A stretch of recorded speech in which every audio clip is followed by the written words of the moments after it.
말씀을 나누겠습니다. 우리가 잘 알고 있는 동화 이야기 중에 토끼와 거북이 경주 이야기 잘 알고 있지 않습니까? 이 토끼와 거북이 경주 이야기를 요새 현대판에서 많이 분석하고 해석을 합니다. 여러 가지 문제 제기를 많이 합니다. 문제의식을 이야기하는 거죠. 처음부터 이건 경기는 잘못됐다. 거북이는 물에 빠르고 토끼는 육지에 빠른데 어떻게 육지 속에서 그렇게 경기를 할 수 있느냐? 경기 자체가 은폐한 거다. 이렇게 이야기하면서 처음부터 거부하는 사람들이 있습니다. 그리고 거북이는 부지런히 열심히 달렸기 때문에 이겼고 토끼는 부지런히 달리지 못해서 진 거다. 이런 등등 여러 가지 이야기들이 이런 관점 저런 관점에서 이야기를 하고 있습니다. 이 토끼와 거북이 한번 이 시간에 한번 생각해 보죠. 그냥 액면 그대로 우리가 이야기를 한번 풀어봤으면 좋겠습니다. 토끼는 잠을 잤습니다. 그래서 졌나요? 토끼는 잠을 자도 그냥 일어나가지고 달리면 능히 거북이를 이길 수 있었습니다. 그렇지 않아요. 잠을 잤기 때문에 졌다. 이것 액면 그대로 받아들이는 어렵지 않나요? 전략을 잘못 세워서 졌나요? 아니죠. 한숨 푹 자고 일어나서 달리면 거북이 못 이기겠어요? 그래도 졌습니다. 뭐가 문제죠? 잠을 잤는데 제때 못 일어난 거죠.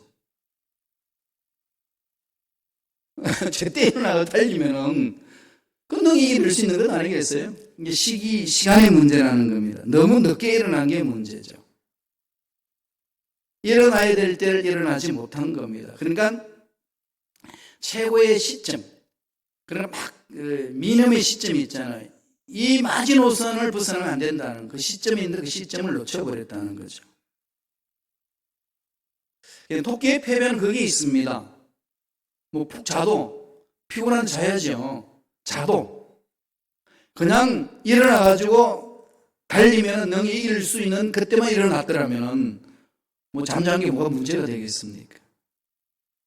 그럼 제때 일어나지 못한 거죠. 때를 놓친 겁니다. 우리 인생에 이런 일들 많이 있죠. 기회가 없어서가 아니고 능력이 없어서가 아닙니다. 하나님 주신 때를 놓쳤기 때문에 결국은 그 열매를 맛보지 못하는 우리의 인생살이의 일들이 얼마나 많은지 모릅니다. 오늘 본문은 이렇게 시작합니다.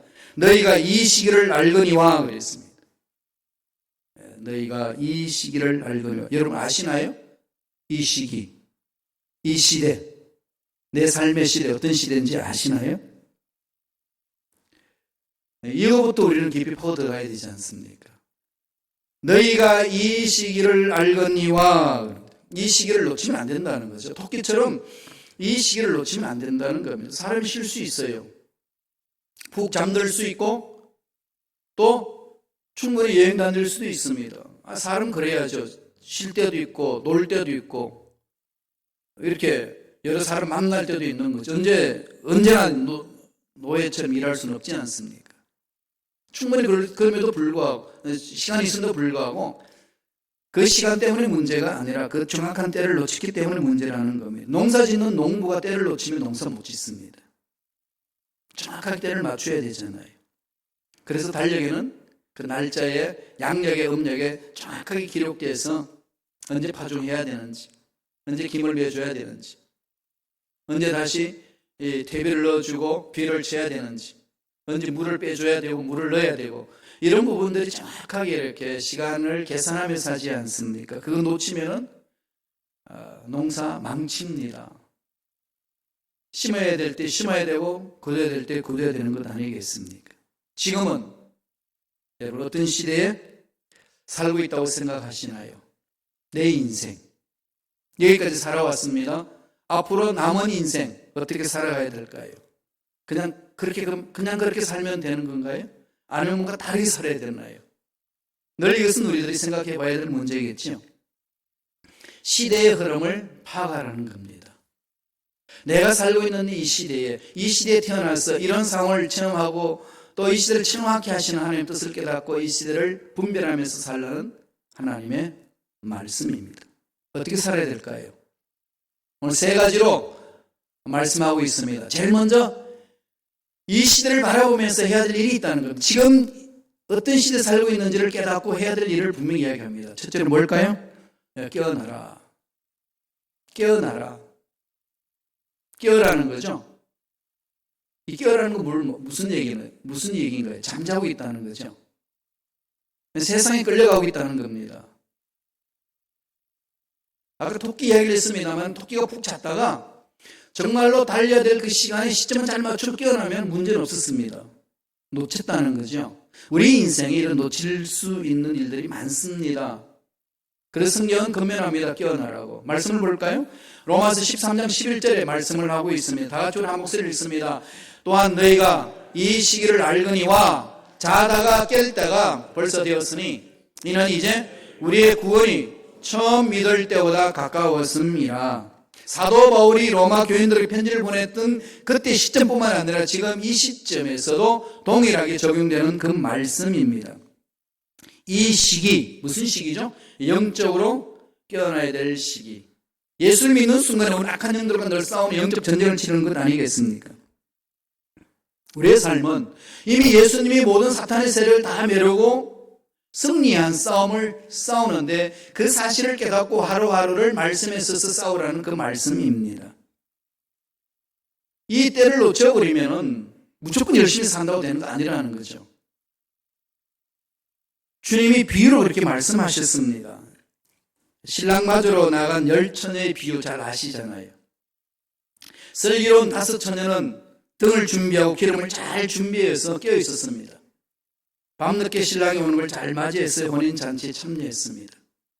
그 5처녀들은 등은 가졌는데 기름을 넉넉히 준비를 못했습니다. 잠을 잤어요. 준비할 시간이 없었습니다. 깨어보니까 기름이 없습니다. 불을 붙여서 맞이해야 되는데 기름이 없으니까 불을 못 붙입니다. 기름 사러 갔더니 이미 놓쳤습니다. 그래서 혼인잔치에 참여하지 못했다. 신랑을 기다리면서 졸았다. 준비하지 못했다. 이 비유를 말씀하시면서 지금 해야 될 일은 영적으로 깨어서 준비해야 된다 라는 말씀입니다. 모든 것은 하나님의 역사를 운행하고 계시잖아요. 그 역사 속에 지금 우리가 들어와 있습니다. 위대한 삶이라는 거죠. 개개인이 자기 자신을 바라볼 때에 어떻게 평가를 하든 어떻게 바라보든 하나님의 위대한 계획 속에 들어와 있기 때문에 하나님 보시기에는 얼마나 멋지고 얼마나 위대한 일인지 모릅니다. 깨닫든 못 깨닫든 그건 본인의 문제지만 하나님의 이 놀라운 역사 속에 우리가 들어왔다는 이 사실은 엄청난 사건이라는 겁니다. 성경은 늘 그걸 강조하고 있는 거죠. 그것을 올바르게 깨닫고 어떻게 사느냐? 개개인의 삶에 달려 있습니다. 그리고 그 비유 끝에 10처녀의 그 비유 끝에 뭐라고 말씀하셨냐면은 마태복음 25장 13절 이렇게 말씀합니다. 읽어보실래요? 다 같이 읽을까요? 그런즉 깨어있으라. 너희는 그날과 그 시를 알지 못한다. 우리 인생 언제 끝날는지 아시나요? 우리 인생 기회가 언제 올는지 아시나요? 그와 마찬가지로 예수님이 언제 다시 오실는지 아무도 모른다는 거죠. 이 두 가지 차원입니다. 개인적으로 하나님이 주시고자 하시는 그 기회, 그것 깨어있지 못하면 놓쳐버린다. 충분히 그럴 수 있잖아요. 그런 일들이 비일비재가 많이 일어나는 거죠. 이런 분별력이 없기 때문에 놓치는 일들이 많이 있습니다. 지나고 나서 후회해 본들 무슨 의미가 있겠습니까? 더 큰 문제는 주님이 재림하실 때 주님을 맞이하지 못한다면 그보다 더 어리석고 절망적인 삶이 어디 있겠습니까? 그러면서 주님이 말씀합니다. 깨어 있어라. 여태까지 살아왔으니까 괜찮겠지. 뭐 이대로 살면 되겠지. 이걸로 안 된다는 얘기입니다. 무슨 얘기죠? 준비하고 있으라는 거죠. 늘 준비하면서 삶을 살아야 됩니다. 예수 믿고 난 이유가 중요하잖아요. 예수를 믿었다는 것은 유한한 존재에서 죽을 수밖에 없는 존재에서 영원한 생명 세계로 들어갔다는 것을 말합니다. 영혼과 연결되어 있는 거죠. 이보다 더 멋진 일이 있나요? 전 이거 하나 때문에 제가 제 삶을 지탱하게 됐습니다. 인간이 너무 허무한 거예요. 뭐 공부하고 다음에 대학 들어가고 직장 얻고 뭐 높은 자리 얻고 돈 많이 벌어도 없어진다는 생각에 이 유한한 삶이 너무 허무한 겁니다. 도대체 삶이 뭔가? 어느 누구를 찾아가서 물어봐도 인생 그런 건데 왜 그러냐 혼자서. 돌아오는 답은 그것밖에 없습니다. 정말로 참 인간의 존재가 무엇인지, 왜 살아야 되는지, 어디로 가야 되는지 존재의 근본도 모르고 출처도 모르고 가는 방향도 모르는 상황 속에서 무엇을 일해서 돈 벌고 무슨 높은 자로 올라간다는 것 자체가 너무 허무한 거예요. 없어진다는 것 자체. 그럼 여기서 함께 일했던 게 무엇이고 함께 형제 자매들과 나눴던 것이 무엇이고 사랑했던 사랑의 내용이 다 깡그리 없어진다면 이게 도대체 무슨 의미가 있느냐. 이건 정말로 허무한 거 아닌가요? 너무 공허했었어요. 그런데 그때 예수님을 만났습니다. 그 예수님이 영원하신, 영원히 살아계십니다. 어제나 오늘 영원토록 동일하신 분, 내 삶의 근본이 되신다는 것, 없어질 존재가 아니라는 사실을 믿음으로 체험했을 때 찾아오는 감격과 은혜는 이런 말로 표현할 수 없었습니다. 그 하나면 하나님 만족합니다. 그 고백이 있어요. 지금도 마찬가지입니다. 유한한 존재는 돈으로 해결되지도 않고 명예로도 해결되지 않고 쾌락으로도 해결되지 않습니다. 순간적으로 잊어버릴 수는 있겠지만 그 근본 문제 해결되지 않지 않습니까? 내가 유한하다는 속에 찾아오는 공허와 허무는요, 전능하시고 우주 만물을 창조하시고 영원하신 하나님을 만날 때만이 그 유한한 허무에서 벗어날 수 있어요. 다른 게 있나요? 다른 거 있으면 가져와 보세요. 이 세상 없습니다. 그래서 하나님을 만나야 되잖아요. 만나서 지금 내가 어떻게 살아야 되는지 늘 때를 분별하면서 살아야 됩니다. 그래서 깨어라는 거죠. 깨어 있으셔야 돼요. 영적으로 깨어 있으셔야 됩니다. 내 인생 언제 끝이 날는지, 예수님이 언제 오셔서 이 우주의 종말을 구하실는지 아무도 모릅니다. 깨어 있어야 되는 거죠. 지금은 믿을 때보다 가까워졌다 이 말은 우리가 예수를 믿어 침례 받았을 그때보다도 시간이 지났잖아요. 그만큼 주님 오실 날이 가까운 거죠. 내가 인생을 살았다는 것은 죽음이 가까웠다는 걸 말합니다. 이 죽음을 말하면 되게 기분 나빠하시고 싫어하시는 분이 계시더라고요. 하나님의 영원한 생명을 가지신 분들은 이 죽음에 대해서 정면 대결하셔야 합니다. 피할 문제가 아닙니다. 두려워하고 기분 나쁜 소리를 들어서는 안 됩니다. 늘 죽음을 사모하셔야 돼요. 그게 하나님 하시는 말씀입니다. 늘 말씀드리지만은 저와 여러분 인생에 있어서 최고의 날이 언제입니까? 제가 독일에서 최고의 날 언제 깨었어요? 학위 받았을 때. 두말할 거 없어서 너무 감격했었어요. 세상이 다 내 것 같았습니다. 한국 가가지고 한국을 뒤집어 놓을 것만 같은 꿈 같은 생각이 들 때가 있었어요. 물론 한국 가서 다 깨졌지만 사람은 그렇습니다. 그죠? 이 세상에 있는 것 통해 가지고 전부 다 차지했고 뭐 다 이런 것 같지만은 그걸로 내 인생을 결론 내릴 수 있나요?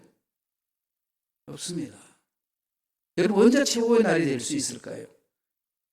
여러분 가만히 생각해 보세요. 정말 내 인생 최고의 날이 언제였지? 한번 물어보세요. 결혼한 때? 네, 최고의 날이죠. 그죠? 자식을 낳았을 때? 네, 최고의 날이죠. 네. 학위 받았을 때 최고의 날. 그리고 엄청난 이 돈이 막 들어왔을 때, 대박이 일어났을 때, 이게 최고의 날 아닌가요? 목회하면서 저도 시카고에서 최고의 날을 맞이했던 경험이 있어요. 이 예배당을 매입했을 때, 이건요, 너무 기뻐요. 다 없어지는 것들이에요. 다 없어지는 것에 최고의 날로 정하면은 내 최고의 날은 사라지잖아요. 그건 최고의 날 아닙니다. 영원토록 없어지지 않는 그것, 그게 최고의 것 아닌가요? 무엇이 여러분 영원토록 사라지지 않는 걸까요? 내가 죽는 그날 영원한 하나님을 만납니다. 얼굴과 얼굴을 맞대고 만납니다. 이보다 최고의 날이 어디 있습니까? 정말 이게 최고의 날인지 스스로 물어보세요. 이게 내 가슴 속에 그냥 최고의 날을 꿈틀거리면 세상에 두려울 것이 없습니다. 달려가는 거죠. 그 소망 아니겠습니까? 그래서 세상에 일어나는 크고 작은 문제에 마음 뺏기지 않습니다. 돈에 뺏기지 않고 명예에 뺏기지 않고 쾌락에 뺏기지 않습니다. 사람들이 하는 말에 마음 뺏기지 않습니다. 그래서 언제나 마음에 평안이 있습니다. 샬롬이 있는 거죠. 왜? 거기에는 최고의 날이 소망이 있기 때문에. 최고의 날. 옆에서 아파트 산내 만내 좋은 차 산내 만내 떠들어도요. 그런가 보다 그러는 거지. 이겨낼 수 있는 힘은 거기에 있습니다. 이게 정말로 저와 여러분 마음속에 자리 잡아야 돼요. 그래야 깨어서 기도할 수 있어요. 깨어서 기도할 수 있는 힘은 그게 내 마음의 중심이 될 때, 천국의 소망이 내 마음의 중심이 될 때만이 가능합니다. 그래서 지금은 분별할 수 있는 거죠. 지금 어느 때 살고 있는지, 내가 지금 어느 때를 살고 있는지. 예수님이 그에 대해서 이렇게 분별하라고 말씀합니다. 마태복음 16장 2절 3절이에요. 다 같이 한번 읽어볼까요? 한 목소리 읽습니다. 마태복음 16장 2절 3절이에요. 다 같이 읽겠습니다. 예수께서 대답하여 이르시되 너희가 저녁에 하늘이 붉으면 날이 좋겠다 하고 아침에 하늘이 붉거리면 오늘은 날이 굳겠다 하나니 너희가 날씨는 분별할 줄 알면서 시대의 표적은 분별할 수 없느냐? 험한 말씀 도전을 던지죠. 동서고을 막론하고 사람들은 눈에 보이는 것에는 분별하려고 많이 하잖아요. 지난 시간에 말씀했듯이 여러분 돈을 지키려고는 얼마나 몸부림을 칩니까? 그런 생각 지키려고는 말을 지키려고 하는 거는 잘 안 해요. 돈보다도 약하고 그렇게 힘이 있다고 생각하지 않으니까 잘못된 생각 속에 빠졌기 때문에 그런 거 아니겠습니까? 주님이 그러고 있습니다. 그런 말씀을 하는 거죠. 자연현상의 대를 보면서 비가 온다, 눈이 온다, 굳겠다 이런 걸 다 파악을 하고 난리를 치는데 왜 이 시대의 표적, 하나님이 이 역사 수레바퀴를 돌리는 이 시대의 표적은 왜 알지 못하느냐? 왜 분별하는데 관심이 없냐? 이 말씀이에요. 그 시대도 그렇고 오늘날에도 그렇습니다. 우리가 살고 있는 이 시대 어디에 와 있을까요? 어디를 향하여 갈까요? 좀 심각하게 한번 생각해 보셔요. 그래서 이것을 분별하기 위해서 깨어서 기도할 때라는 겁니다. 깨어서 기도할 때라. 그런데 우리 이 말씀 많이 듣잖아요. 그런데 못해요. 왜 못하죠? 하나님이 말씀하는 게 주인이 아니기 때문에. 뭐가 주인이죠? 뭐가 주인인가요? 돈이 주인 아닌가요? 아니라고 부정하시겠지만, 그죠? 목사님, 막말 하시나요? 하시겠지만, 정말로 솔직하게 자신을 돌아보셔요. 정말 하나님이 내 인생에 그분이 주인인지, 아니면 돈이 주인인지. 그건 본인만이 알잖아요. 그분이 정확하면은 깨어서 기도하는 것은 자연스럽습니다. 이게 근본적으로 하나님과의 만남의 사건을 있고 하나님의 주신 그 꿈이었고 하나님과 나의 영혼의 세계에 들어간다는 것이 없는 상태에서 깨어라! 그게 무슨 말인지 와닿지가 않는 거죠. 날 목사님 하는 소리고 목사님은 원래 깨어라 그러는 사람이고 우리는 그냥 사는 거고 자꾸 이완화시키고 싶은 마음이 있잖아요. 그렇지 않을까요? 그래서 주님은 오늘 우리에게 이 시대가 어떤 죄를 분별해서 깨어라는 겁니다. 깨어서 기도할 때라는 거죠. 두 번째, 그리고 어떻게 하라고 말씀하시나요? 빛의 갑옷을 입어라. 다른 말로 말하면 빛의 자녀가 되라. 너희는 세상의 빛이다. 이미 하나님의 생명이 있는 존재예요. 영원히 사는 존재입니다.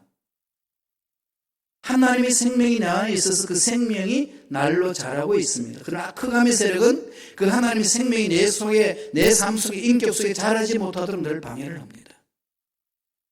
이건 영적으로 차고 나와야 돼요. 그래서 갑옷을 입어라. 그것도 빛의 갑옷을 입어라. 영적 전쟁을 치는 군사들의 입어야 될 옷을 말하는 거죠. 빛의 갑옷을 입으라. 한번 말씀을 보실래요? 로마서 13장 12절입니다. 다 같이 한 목소리 천천히 읽겠습니다. 밤이 깊고 낮이 가까웠으니 그러므로 우리가 어둠의 일을 벗고 빛의 갑옷을 입자. 밤이 깊고 낮이 가까웠다. 깜깜 절망 같은 상황이 있으면은 그걸 끝나는 것도 아니고 이렇게 낮이 오는 거죠. 가장 깜깜한 밤이 되면은 새벽이 가깝잖아요. 우리 역사가, 이 지구촌의 역사가 정말 깜깜합니다. 그죠? 이 깜깜하다는 것은 뭘 말할까요? 새벽이 오고 있다는 거죠. 지금 이 시대가요, 그걸 기다리고 있습니다. 지구촌 전체가 이 새벽을 지금 기다리고 있습니다. 그럼 믿는 저와 여러분들 이것을 잘 분별하면서 기다려야 합니다. 그러므로 어떻게 하라는 거죠? 어둠의 일을 벗고 빛의 갑옷을 입자. 쉽게 말씀드리면 세상 일이 터졌어요. 너무 그냥 내 마음이 괴로워. 그러면은 빛의 갑옷을 입는 것은 말씀을 붙들고 기도하고 하나님 은혜로 들어가고 싶은데 어둠의 일은 뭘까요? 이것은 안 돼. 술 한 잔 걸치고 그냥 오늘 하룻밤 놀아야 돼. 이걸 자꾸 가고 싶은 마음이 내 속에 있습니다. 문제 해결을 여태까지 해왔던 하나님의 방법이 아니라 세상의 방법으로 찾아가려고 하는 욕구가 내 속에 있는 거죠. 왜? 마음속에 하나님 주인이 자리 잡고 있지 않기 때문에. 예수는 믿는다고는 하지만 주인이 아닙니다. 그럼 자꾸 옛날로 돌아갑니다. 이것을 지적하는 거죠. 하나님이 어둠의 일을 벗고.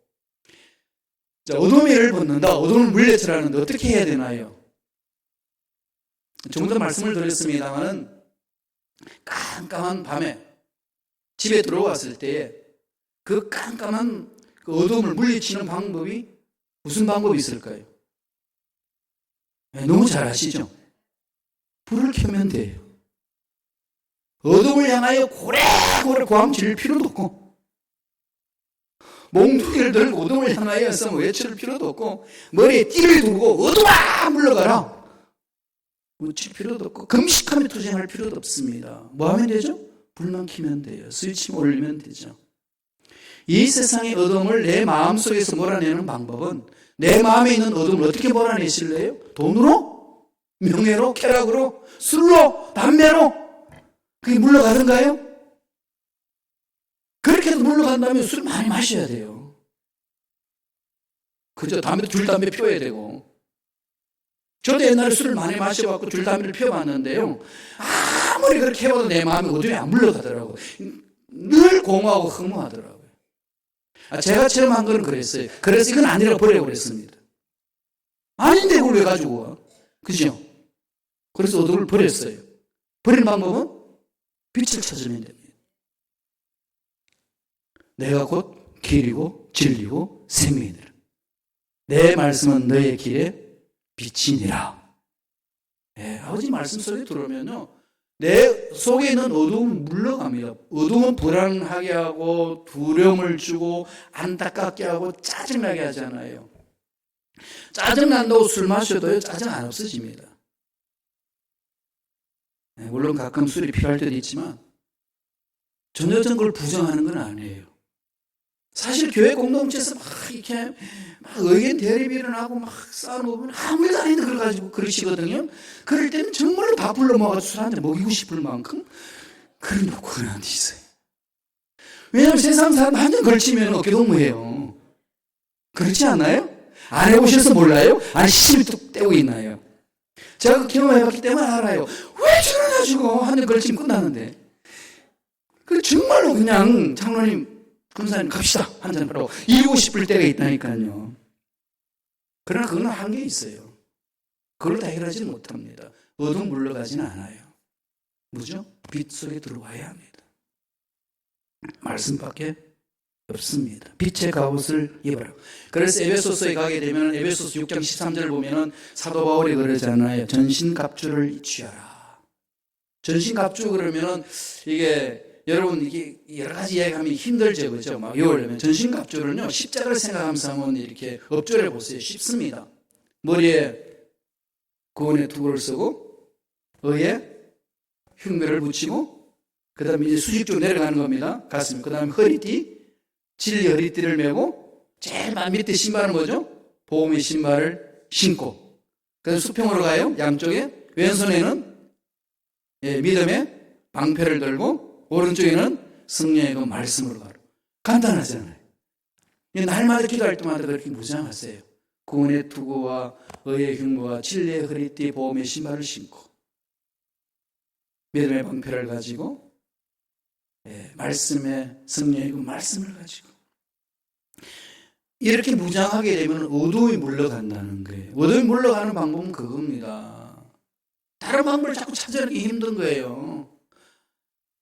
물론 힘들고 어렵겠지만은 방법을 자꾸 이렇게 말씀 안으로 들어와 보세요. 그래서 오늘 로마서 12장 13절에 이렇게 말씀합니다. 다 같이 한 목소리 읽어볼까요? 다 같이 읽겠습니다. 낮에와 같이 단정히 행하고 방탕하거나 술 취하지 말며 음란하거나 호색하지 말며 다투거나 시기하지 말고. 이거 하지 말라는 거 제가 하고 싶죠. 이 사람이 다 그래, 방울 기질이 있어가지고요. 아담과 하와가 타락하고 난 이후에 인간 속에 들어있는 심성은 하나님이 하지 마! 그러면 꼭 하고 싶은 호기심이 생긴다고 그래요. 꼭 단정해야 돼요? 술 한 번 취하면 어떨까요? 뭐 이런 거. 음란하고 호색하는 거. 다투거나 시기하는 것. 하지 마, 그러면 안 하면 돼요. 어떤 여학생이 종이밥은 보면 찢어요. 종이만 보면. 대학을 졸업해가지고 직장을 다니는데 종이밥 찢으니까 얼마나 심각하겠어요. 그래서 그냥 이 중요한 것 아닌 것 잘 구분하면서 했는데 이 시집 갈 때가 되어서 선을 보는데 이게 선 보는 남자 앞에서 그냥 영수증 달라면 콕 찢어버려요. 종이밥 다 찢으니까. 그래서 이게 정신 감정도 받아보고 심리학 하는 사람들 가서 받아보고 뭐 별거 그럽니다. 뭐 옛날에 부모님한테 종이가 둘둘 마른 신문지 두들겨 맞은 경험이 있냐? 없다고. 아니면은 이 종이에 날카로운 종이에 비어가지고 아픈 적이 있었냐? 그것도 없다고. 도대체 왜 그러냐고. 모르겠다고. 도저히 안 돼가지고 목사님을 찾아갔어요. 목사님 가만히 듣고 있다가 한마디 외쳤습니다. 야, 찢지 마! 그걸 안 찢었대요. 진리는 단순해요. 안 하면 돼요. 하지 말라는 거. 주님이 이거 하지 마! 그러면은 안 하면 되는데 이 말에 순종 안 하니까 문제가 일어나는 거 아니겠습니까? 그게 문제거든요. 빛의 가옷을 입어라. 하나님의 말씀을 붙들고 순종하면 됩니다. 이 로마서 이 말씀은 성 어거스틴이 회심할 때 받은 말씀이에요. 술 처마시고 뒤로 자고 있는데 골목에서 애들이 막 놀면서 노래를 부릅니다. 노래를 부르는데 뭐라고 노래를 부르냐면은 들고 읽어라, 들고 일어나라. 이러네요. 무엇을 들고 읽어라, 들고 일어나라. 이게 이제 노래가 있을 때, 그게 막 애들 막 노는 거. 막 그런 노래를 하는 거를 잠결에 들어요. 그래가지고 들고 일어나러 가지고 책상 위에 성경을 찾아가지고 들고 펼쳤는데 이 말씀이 있어요. 방탕하지 말고, 술 취하지 말고, 투기하고 시기하지 말고, 빛의 갑옷을 입어라. 그가 그때 뒤집어졌습니다. 그리고 승자로서 나아가는 삶에 기초를 낳았거든요. 13절 한번 읽어보실래요? 한 번 더 로마서 13장 14절 다 같이 읽겠습니다. 낮에와 같이 단정히 행하고 방탕하거나 술 취하지 말며 음란하거나 호색하지 말며 다투거나 시기하지 말고. 예수 믿는 사람은 예수님 말씀에 순종하는 사람들이에요. 하나님을 나의 아버지라고 믿는다는 것은 하나님 아버지께서 하신 말씀에 순종하는 겁니다. 자, 여기서 여러분 결단하세요. 하나님이 우리에게 말씀한 겁니다. 물어보세요. 내가 하나님 아들인지 하나님 딸인지 아닌지. 하나님 딸이 뭘 해야 되죠? 이 말씀에 순종하는 거죠. 결단하셨나요? 네, 그러면 하나님께 나아가는 겁니다. 하나님, 이 말씀대로 살아갈 수 있도록 힘을 주시옵소서. 그 말씀을 붙들고 일주일 내내 사는 겁니다. 이게 우리 신앙생활이고, 이 말씀을 통해서 우리가 새 힘을 얻고 하나님 예배하신 기적을 체험하면서 가는 삶입니다. 지금 우리가 살아야 될 이 시기에 우리가 해야 될 일이라는 겁니다. 신앙생활을 이렇게 해오지 않았다면 좀 뜯어 고치셔야 돼요. 돌아보세요.